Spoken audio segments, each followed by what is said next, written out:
Commissioner Gordon, Bane has escaped. A dangerous man isn't the one who yells in chaos, but the one who studies in silence.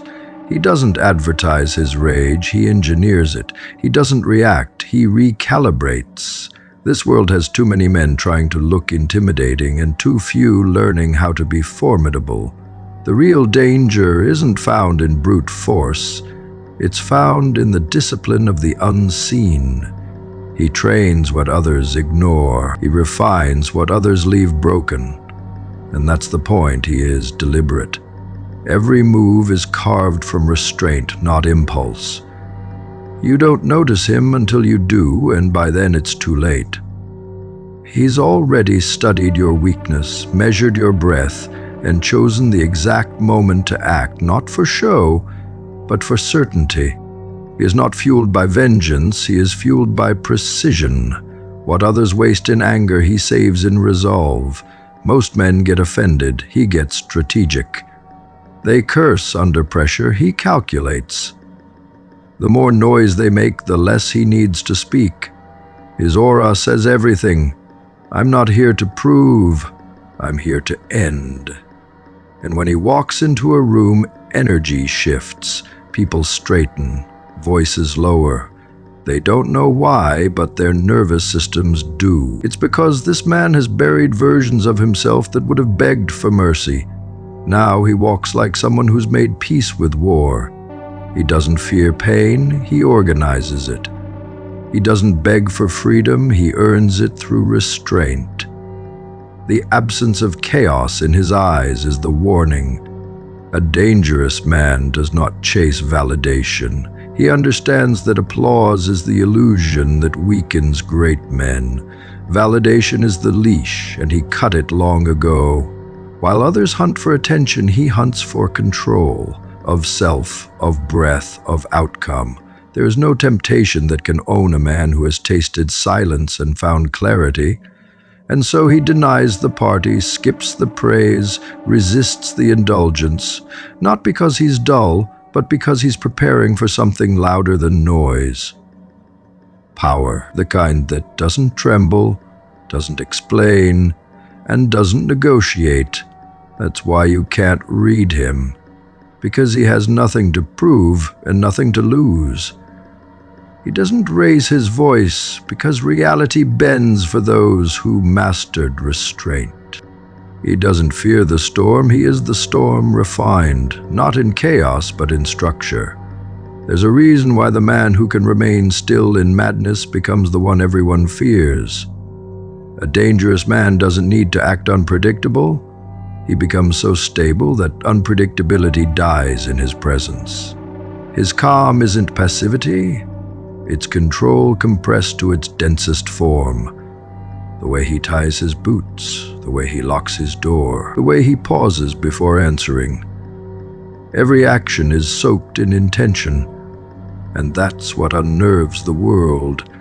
His stillness has weight. His silence carries momentum. He doesn't chase justice, he embodies it, cold, unwavering, and exact. You see, this man doesn't walk around quoting strength, he quotes history. He studies empires.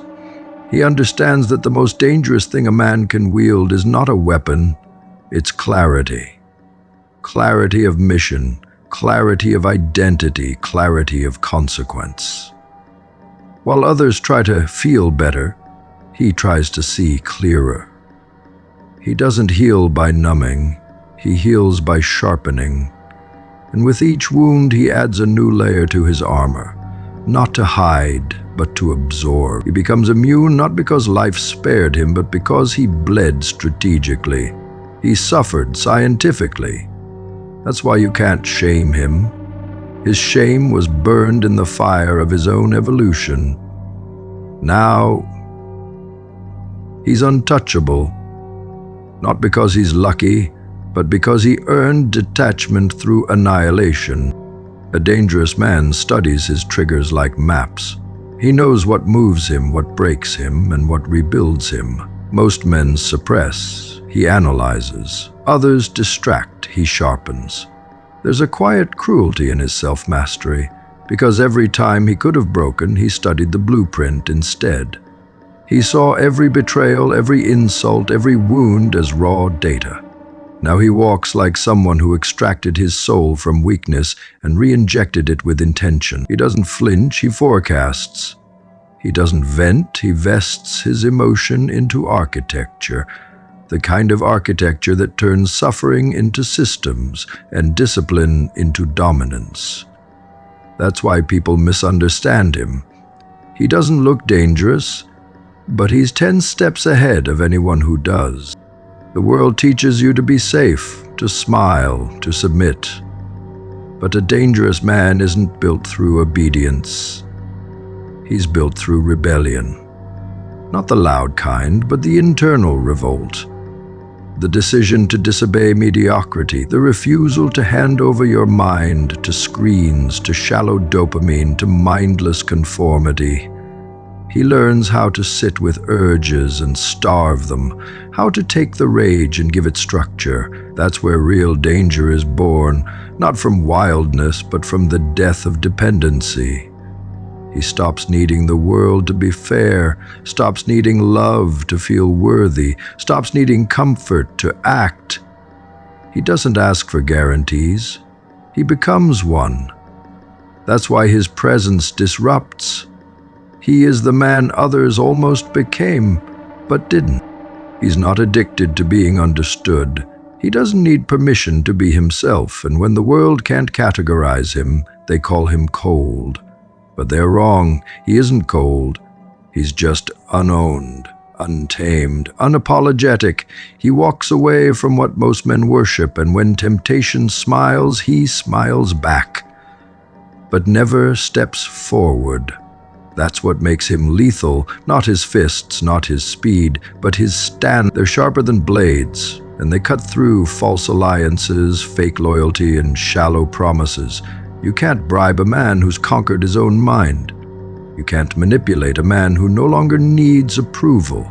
And you damn sure can't break a man who's already rebuilt himself without shortcuts. He doesn't ask for peace. He prepares for war, internal war, every morning. He doesn't wait for motivation. He works without it. Because he knows the battlefield is not made of guns or swords. It's made of moments.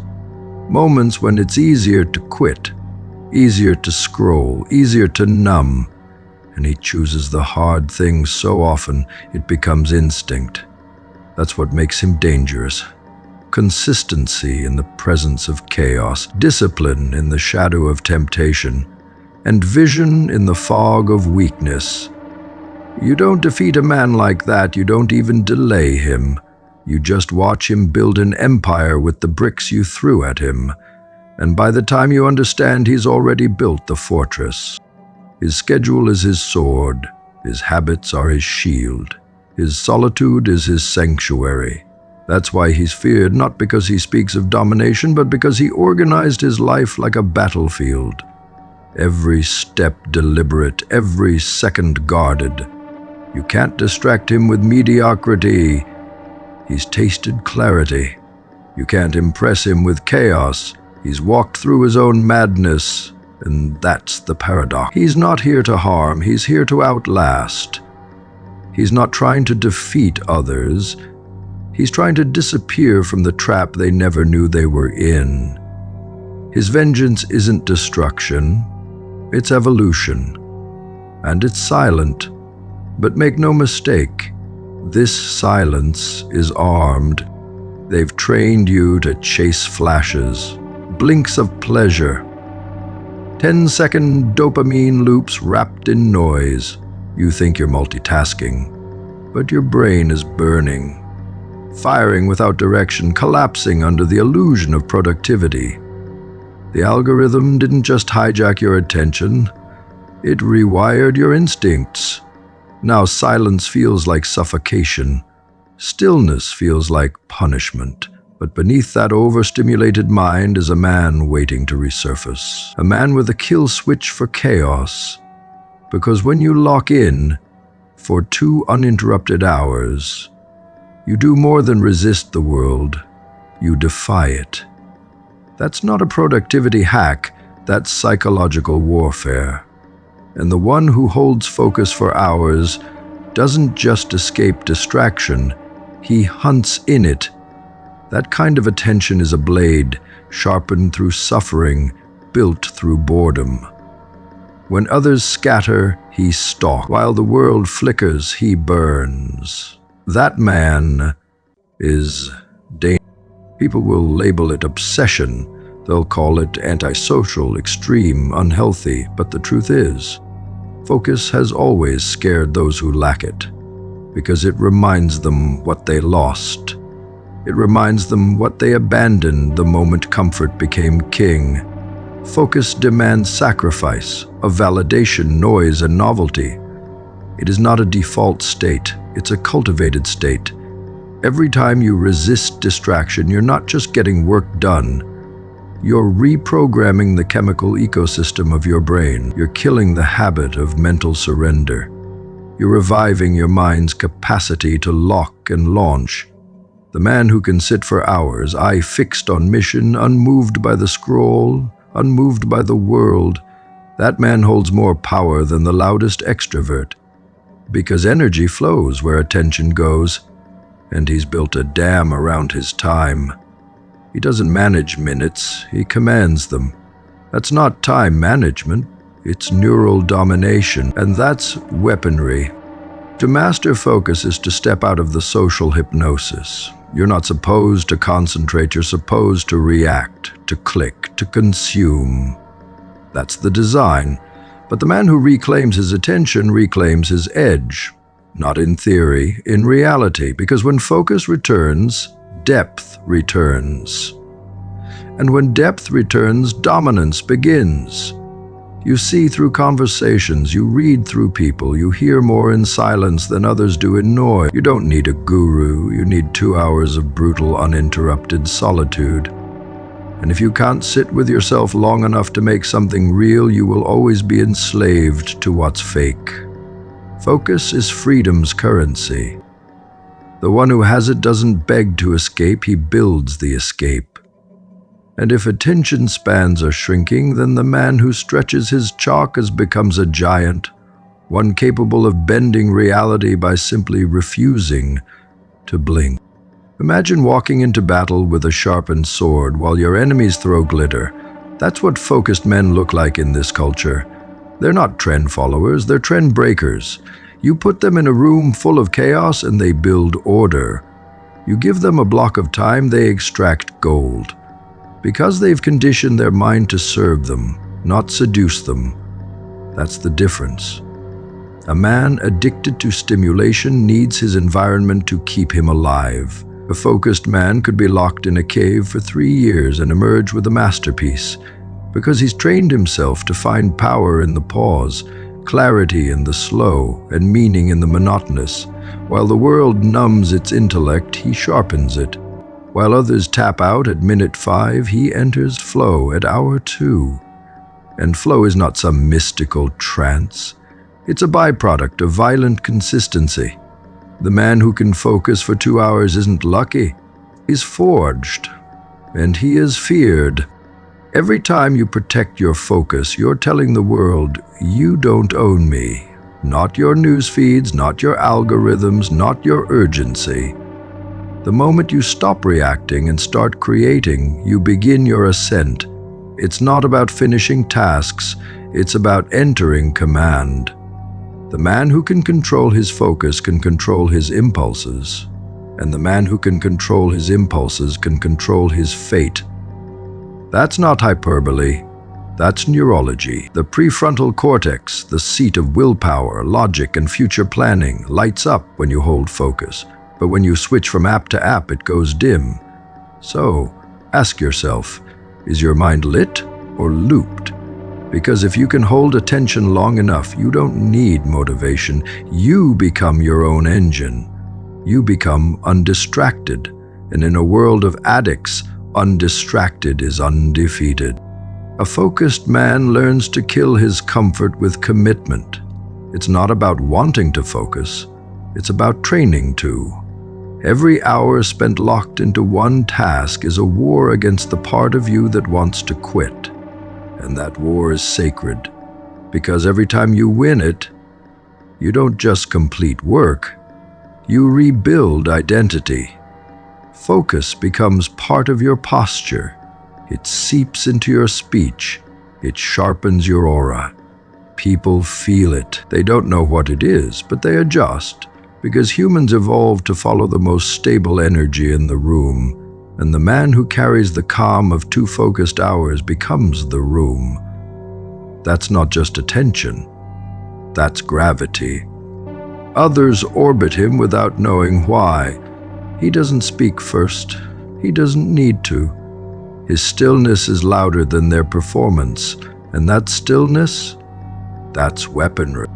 People think danger is loud, but the most dangerous man in the room is the one who's present, fully, ruthlessly present. Because when you're present, you see things others miss. Micro-expressions, shifts in energy, truth in tone. That's what 2 hours of focus builds. A hypersensitive radar. You stop generalizing and start diagnosing. You don't get swept into emotion, you measure it. And that kind of mind doesn't need shortcuts. It becomes the shortcut. People chase secrets. He reads patterns. People chase hacks. He executes routines. The man who focuses doesn't need 100 tools. He needs 1, held with precision over time. Focus turns repetition into domination, and domination into legacy, not by luck, but by design. You don't stumble into mastery, you train into it. And every minute of focused time is a brick in that foundation. You stop chasing novelty and start manufacturing intensity. That's the difference. Most men wait for life to feel epic. A focused man builds epic. Sentence by sentence, rep by rep, second by second. While they look for hacks, he becomes the hammer. While they scroll for answers, he writes his own. Because his attention is no longer up for auction, he bought it back. He pays for it daily, in discomfort, in boredom, in stillness. But the reward is precision. That man doesn't blink. He watches, he adapts, and then he executes, with the kind of clarity that no AI, no trend, no noise can replicate. That's weaponry. You want confidence? Don't seek it in mirrors or compliments. Seek it in focus. Real confidence doesn't come from looking good. It comes from locking in, doing what others said was too hard, staying longer, going deeper, creating when they consume. That's where the edge is. A man who can work for hours without praise becomes the man they praise when it's too late. He doesn't post, he doesn't pose, he produces. And every second spent focused is another second his competition spent surrendering to noise.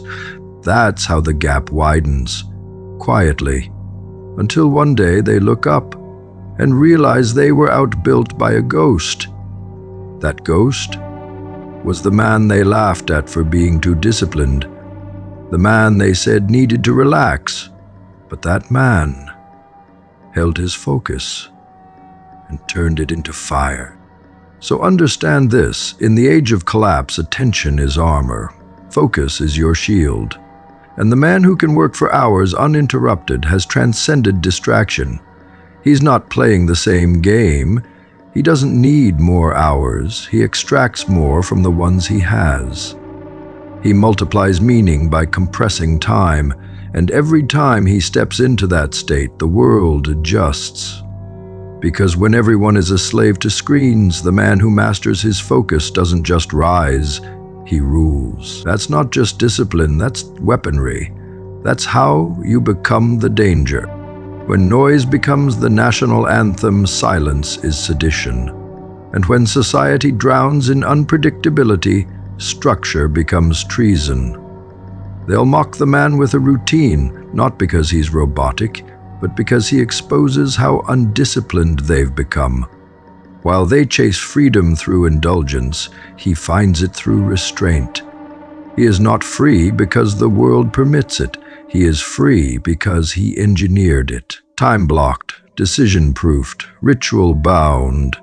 His life operates on systems so tight they look like shackles to the undirected, but to him they are wings. Because while others react, he prepares. While they float, he builds anchors.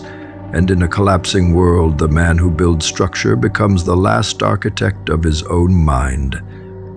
That kind of man doesn't beg for freedom, he programs it. That's what makes him dangerous. They say routines are boring, but only because their lives are ruled by impulse.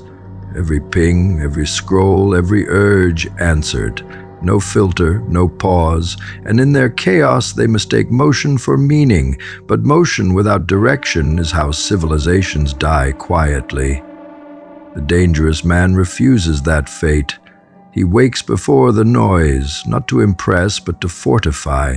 He has guardrails, morning rituals, hard stops, non-negotiable, not because he fears collapse, but because he foresees it. He doesn't wait for things to break, he builds them to endure. And every habit he hardwires becomes another brick in the fortress that keeps him alert, unbothered, unchained. In a world of flexibility addicts, the man who sticks to his structure becomes a phantom. They can't follow him, and that's the point.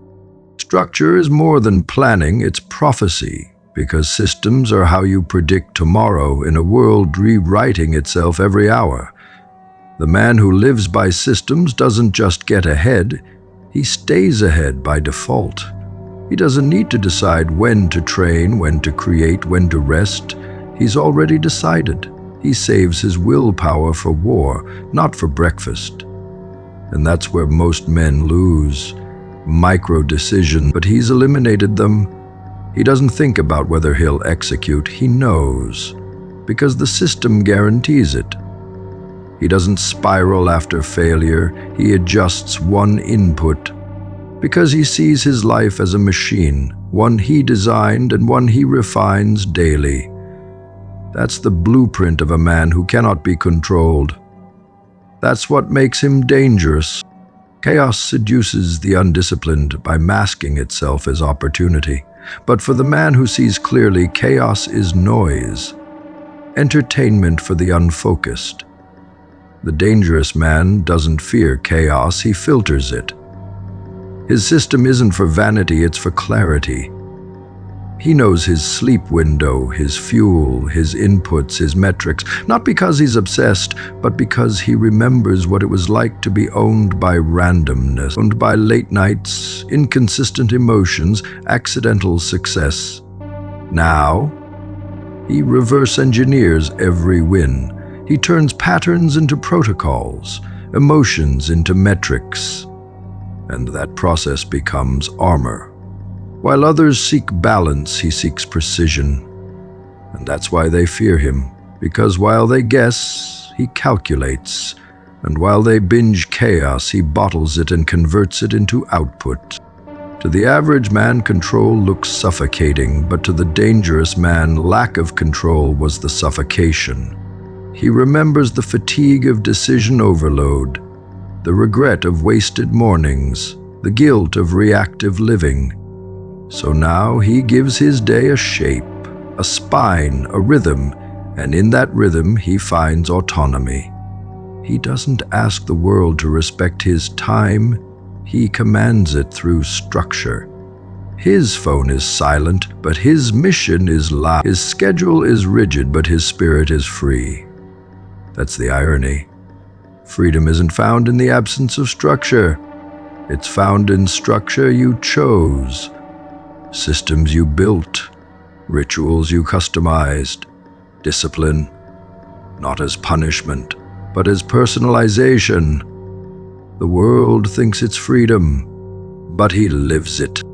Structure is how dangerous men remain dangerous.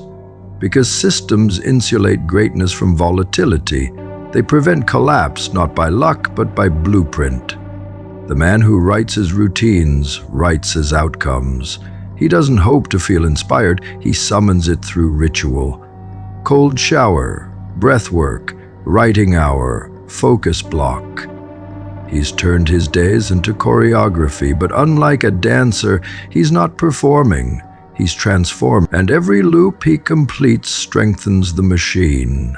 Every skipped temptation is logged as data. Every tracked hour refines the formula. This is not rigidity, it's rebellion. Because in a world where entropy is the norm, the systemized man is anomaly. And anomalies are unpredictable. That's what makes him dangerous. Look closely at the most feared men in history. It wasn't their charisma that made them lethal, it was their system, their precision, their refusal to wing it.